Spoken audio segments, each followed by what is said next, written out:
ಮಾನ್ಯ ಮತದಾರ ಬಾಂಧವರೇ, ಇದರಲ್ಲಿ ನಾನು ಹೇಳುವ ಮಾತುಗಳು ಪಕ್ಷಾತೀತವಾಗಿ ಹೇಳ್ತಾ ಇದ್ದೇನೆ.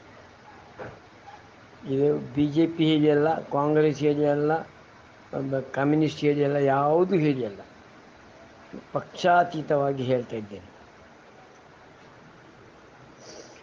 ಸೌಜನ್ಯ ಎಂಬ ಹುಡುಗಿಯನ್ನು ರೇಪ್ ಆ್ಯಂಡ್ ಮರ್ಡರಿಂದ ಉಂಟಾಗಿರುವ ಗೊಂದಲಗಳು, ನ್ಯಾಯದ ಹಾದಿಯಲ್ಲಿ ನ್ಯಾಯಕ್ಕಾಗಿ ಭಿಕ್ಷೆ ಬೇಡಿದರು.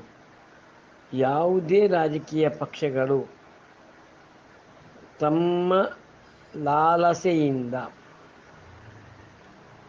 ಸೌಜನ್ಯ ಪರ ಹೋರಾಟಕ್ಕೆ ಬೆಂಬಲಿಸದ ಕಾರಣ ಅನಿವಾರ್ಯವಾಗಿ ಇಂದು ನೋಟಾ ಅಭಿಯಾನಕ್ಕೆ ಚಾಲನೆ ನೀಡಲಾಗಿದೆ. ಎಲ್ಲರಿಗೂ ಗೊತ್ತಿರುವ ಹಾಗೆ 2014 ಹಾಗೂ 2019ರಲ್ಲಿ ಎಲ್ಲ ಬಾಂಧವರು ನರೇಂದ್ರ ಮೋದಿ ಹಾಗೂ ನರೇಂದ್ರ ಮೋದಿ ಅವರಿಂದ ಈ ಸೌಜನ್ಯ ಪರ ಹೋರಾಟಕ್ಕೆ ನ್ಯಾಯ ಸಿಗಬಹುದು ಹೇಳುವ ಒಂದು ಆಸೆಯಿಂದ ನಳಿನ್ ಕುಮಾರ್ ಕಟೀಲ್ ಅವರಿಗೆ ಬೆಂಬಲ ಕೊಟ್ಟಿದ್ದೇವೆ ಕೂಡ. ಆದರೆ ನಳಿನ್ ಕುಮಾರ್ ಕಟೀಲ್ ಅವರು ಸೌಜನ್ಯಳ ತಾಯಿಯನ್ನು ನರೇಂದ್ರ ಮೋದಿಯನ್ನು ಭೇಟಿ ಮಾಡಿಸ್ತೇನೆ ಹೇಳಿ ಆತ್ಮಸಾಕ್ಷಿಯಾಗಿ ಪ್ರಮಾಣ ಮಾಡಿದ ನಂತರವೂ ಅವರು ಭೇಟಿ ಮಾಡಿಸಲಿಲ್ಲ. ಅರ್ಥಾತ್ ಅವರಿಗೆ ಆತ್ಮಸಾಕ್ಷಿ ಹೇಳೋದು ಇಲ್ಲ ಅಂತಾಯ್ತಲ್ಲ. ಹಾಗೆ ಆತ್ಮಸಾಕ್ಷಿ ಇಲ್ಲದವರಿಗೆ ಯಾಕೆ ವೋಟ್ ಕೊಡಬೇಕು? ನಳಿನ್ ಕುಮಾರ್ ಕಟೀಲ್ ಅವರ ಬದಲಿಗೆ ಬ್ರಿಜೇಶ್ ಚೌಟಾ ಅವರು BJPಯ ಅಭ್ಯರ್ಥಿಯಾಗಿ ನಿಂತಿದ್ದಾರೆ. ಸಂತೋಷದ ವಿಷಯ. ಆದರೆ ಇಂಗ್ಲೀಷ್ನಲ್ಲಿ ಒಂದು ಗಾದೆ ಇದೆ, friend of enemy is enemy and enemy of friend is also enemy. ಅಂದರೆ ಶತ್ರುವಿನ ಮಿತ್ರ ಶತ್ರುವೇ, ಮಿತ್ರನ ಶತ್ರುವೂ ಶತ್ರುವೇ. ಹಾಗಿರುವಾಗ ಇಡೀ ಹಿಂದೂ ಸಮಾಜಕ್ಕೆ ಪರಮಪಾತಕಿ ವೀರೇಂದ್ರ ಹೆಗ್ಗಡೆ ಹಾಗೂ ಅವರ ಕುಟುಂಬದಿಂದ ಆಗುತ್ತಿರುವ ಅನ್ಯಾಯಗಳು, ಸಾವಿರ ಕೊಲೆಗಳು, ರೈತರ ಜಮೀನನ್ನು ಕಬ್ಜಾ ಮಾಡುವುದು, ಧರ್ಮಸ್ಥಳ ಮಂಜುನಾಥನ ನುಂಗಿ ಹಾಕಿದ್ದು, ಬಡ ಮಕ್ಕಳ ಸ್ಟೈಫಂಡನ್ನು ನುಂಗಿ ಹಾಕಿದ್ದು, ಬಡ್ಡಿ ದಂಧೆಯಿಂದಾಗಿ 6,000ಕ್ಕೂ ಹೆಚ್ಚು ಆತ್ಮಹತ್ಯೆಗಳು, ಎಲ್ಲಕ್ಕೂ ಕಾರಣವಾದ ಪರಮಪಾತಕಿಯಾದ ವೀರೇಂದ್ರ ಹೆಗ್ಗಡೆಯ ಕಾಲನ್ನು ಹೋಗಿ ಬ್ರಿಜೇಶ್ ಚೌಟಾ ಯಾಕೆ ಹಿಡಿದ್ರು? ಮೊದಲೇ ಹೇಳಿದಾಗೆ ವೀರೇಂದ್ರ ಹೆಗ್ಗಡೆ ಶತ್ರುವಿನಲ್ಲಿ ಮಿತ್ರತ್ವ ಮಾಡಿದ ಬ್ರಿಜೇಶ್ ಚೌಟರಿಗೆ ಯಾಕೆ ಓಟು ಕೊಡಬೇಕು? ಶತ್ರುವಿನ ಮಿತ್ರ ಶತ್ರು ಆದ ಕಾರಣ ಬ್ರಿಜೇಶ್ ಚೌಟಾ ಶತ್ರುವೇ ಸಮಾನ ನಮಗೆ. ಹಾಗಾಗಿ ಬ್ರಿಜೇಶ್ ಚೌಟಾ ಅವರಿಗೆ ಯಾವ ಕಾರಣಕ್ಕೂ ಓಟು ಕೊಡಲಾಗುವುದಿಲ್ಲ. ಇಷ್ಟಕ್ಕೂ ನೋಟಾ ಸಿಸ್ಟಮನ್ನು ಜಾರಿ ಮಾಡಿದ್ದು ಯಾರೂ ಅಲ್ಲ, ಸುಪ್ರೀಂ ಕೋರ್ಟ್, ಚುನಾವಣಾ ಆಯೋಗ, ಪಾರ್ಲಿಮೆಂಟ್ ಸೇರಿ ನಿರ್ಧಾರ ಮಾಡಿ ತಂದ ಇದು. ಯಾರಿಗೂ ಯಾರದ್ದು ಇದಿಲ್ಲ. ಅದು ಸುಪ್ರೀಂ ಕೋರ್ಟ್ಗೆ ತಲೆ ಇಲ್ವಾ? ಪಾರ್ಲಿಮೆಂಟಿಗೆ ತಲೆ ಇಲ್ವಾ? ಚುನಾವಣಾ ಆಯೋಗಕ್ಕೆ ಬುದ್ಧಿ ಇಲ್ವಾ? ನಮಗೆ ಇಂಥ ಅಭ್ಯರ್ಥಿ ಬೇಡ, ನಮಗೆ ಇಂಥ ಅಭ್ಯರ್ಥಿ ಮೇಲೆ ಅಸಹನೆ ಇದೆ ಹೇಳಿ ನಾವು ನಮ್ಮ ಅಸಹನೆಯನ್ನು ತೋರಿಸಲಿಕ್ಕಿರುವ ಮಾರ್ಗ NOTA, none of the above ಹೇಳೋ ಕಂಡೀಷನ್. ಹಾಗಿರುವಾಗ ಇವರ ಶತ್ರುವಿನ ಮಿತ್ರ ಶತ್ರು ಆಗಿರುವಾಗ ನಾವು ನೋಟಾ ಬಳಸೋದ್ರಲ್ಲಿ ತಪ್ಪೇನು? ಹಾಗಾದರೂ ಸರಕಾರಕ್ಕೆ 40% ಎಬವ್ ನೋಟಾ ಬಂದಾಗ ಸರ್ಕಾರಕ್ಕೆ ಜ್ಞಾನೋದಯ ಆಗಲಿ, ಕಾನೂನಿನ ತಿದ್ದುಪಡಿ ಆಗಲಿ, ಸೌಜನ್ಯ ನ್ಯಾಯ ಸಿಗಲಿ ಹೇಳೋದೇ ಉದ್ದೇಶ ನಮ್ಮದು. ಇದರಲ್ಲಿ ಬೇರೆ ಯಾರೂ ಸ್ವಂತ ಆಸೆ ಇಲ್ಲ. ನೋಟವನ್ನು ಯಾವುದೇ ಸೌಜನ್ಯ ಪರ ಹೋರಾಟಗಾರರು ಉಂಟು ಮಾಡಿದ್ದಲ್ಲ.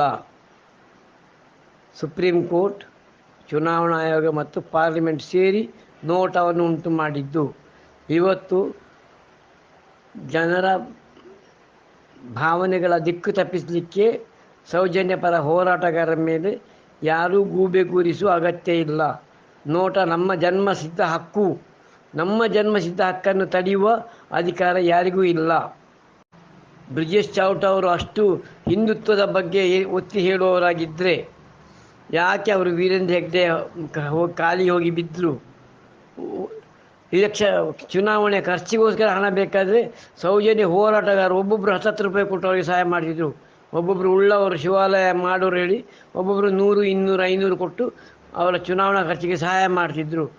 ಆದರೆ ಅವರಿಗೆ ಒಂದು ಕ್ಷಣಕ್ಕೂ ಸೌಜನ್ಯಳ ತಾಯಿಯ ಮೇಲೆ ಮನೆಗೆ ಹೋಗಿ ಒಂದು ಮಾತಾಡಿ ಸಾಂತ್ವನ ಹೇಳುವ, ನಾವು ನಿಮಗಿದ್ದೇವೆ ಹೇಳೋ ಒಂದು ಧೈರ್ಯ ತುಂಬುವ ಸಾಹಸ ಮಾಡಲಿಲ್ಲ. ಆಮೇಲೆ ಹಿಂದುತ್ವದ ಬಗ್ಗೆ ಮಾತಾಡ್ತಾರೆ. What the hell of Hindutva? ಅದರ ಬದಲಾಗಿ ಅವರು ಹಿಂದುತ್ವದ ಬೋಗಸ್ ಸ್ಟೇಟ್ಮೆಂಟ್ಗಳನ್ನು ಕೊಡುವ ಬದಲು ದೈವಗಳಿಗೆ ದೈವಕ್ಕೆ ನ್ಯಾಯ ಕೊಡಿಸುವವರು ಇವರಿಗೆ ದೈವ ನ್ಯಾಯ ಕೊಡಿಸದೆ ಬೇಗದಲ್ಲಿ ಚುನಾವಣೆ ಆದಾಗ ಅವರಿಗೆ ನ್ಯಾಯ ದೈವ ಕೊಡ್ತದೆ. ಅವರ ಮಾತಿಗೆ ದೈವ ಅವರನ್ನು ಖಂಡಿತವಾಗಿ ಸೋಲಿಸ್ತದೆ. ಇದರಲ್ಲಿ ಯಾವುದೇ ಎರಡನೇ ಮಾತಿಲ್ಲ. ದೈವಕ್ಕೆ ಇವರಿಗಿಂತ ನ್ಯಾಯ ಕೊಡಿಸುವುದು, ಇವರಿಗೆ ಬೇಕಾದ ನ್ಯಾಯವನ್ನು ಇವರು ಹುಡ್ಕೊಂಡು ಹೋಗಬೇಕಾಯ್ತು ಮುಂದಿನ ದಿನದಲ್ಲಿ. ಹಿಂದುತ್ವವನ್ನು ಬೋಗಸ್ ಹಿಂದುತ್ವದ ಆಧಾರದಲ್ಲಿ ಮಾತಾಡ್ತಾರೆ. ಇನ್ನೊಬ್ಬ ಯಾರು ದೊಡ್ಡ ಬೊಟ್ಟಿನ ಜೌಟ್ರೊಟ್ಟಿಗೆ ಇದ್ದುಕೊಂಡು ನನಗೆ ಬೆದರಿಕೆ ಹಾಕಿದ್ದ, ನಾನು ಯಾರು ಗೊತ್ತುಂಟ ಅಂತ. ನೀವು ಯಾವುದೇ ಹಿಂದುತ್ವ ಕೆಂಪು ಬೊಟ್ಟಿಂದ ಬರುವುದಿಲ್ಲ, ನಮ್ಮ ಆತ್ಮಸಾಕ್ಷಿಯಿಂದ ಹಿಂದುತ್ವದ ಬರ್ತಾರೆ. ಅವರು ಚೌಟ ಅವರು ವೀರೇಂದ್ರ ಹೆಗ್ಡೆ ಕಾಲಿಗೆ ಬೀಳೋ ಬದಲು ಹೋಗಿ ಯಾವುದಾದ್ರೊಂದು ಮಸೀದಿಯ ಮೌಲ್ಯ ಕಾಲಿಗೆ ಬೀಳ್ತಿದ್ರೆ ಅವರಿಗೆ ಕನಿಷ್ಠವಾದ ಕೆಲವಾರು ಮುಸ್ಲಿಂ ಓಟ್ ಸಿಕ್ಕಿತ್ತಾಯನ ಮಾನವೀಯ ಆಧಾರದ ಮೇಲೆ. ಯಾವುದೇ ಒಂದು ಚರ್ಚಿನ ಫಾದರ್ಗೆ ಕಾಲಿಗೆ ಹೋಗಿ ಬೀಳ್ತಿದ್ರೆ ಒಂದು 10-20 ಓಟ್ ಕ್ರಿಶ್ಚಿಯನ್ಗಳನ್ನು ಬರ್ತಿತ್ತೇನ ಮಾನವೀಯ ಆಧಾರದ ಮೇಲೆ. ಆದರೆ ಇವರು ಹೋಗಿ ಹಿಡಿದದ್ದು ಕಾಲು ಪರಮ ಲಫಂಗ ವೀರೇಂದ್ರ ಹೆಗ್ಡೆಯ ಕಾಲನ್ನು ಜನ್ಮಕ್ಕೆ. ಇಲ್ಲಿ ಸೌಜನ್ಯ ದೇವಿ ಎಂಬ ಹುಡುಗಿ ಒಂದು ಹಿಂದೂ ಸಮಾಜದ ಒಂದು ಹೆಣ್ಣು ಮಕ್ಕಳ ಜಾತ್ಯತೀತವಾದ ಭಾರತದ ಹೆಣ್ಣು ಮಕ್ಕಳ ಪ್ರತೀಕವಾಗಿದ್ದಾರೆ. ಹಾಗಾಗಿ ಪ್ರತಿಯೊಂದು ಹೆಂಗಸು ಹೆಣ್ಣು ಮಕ್ಕಳು ಕೂಡ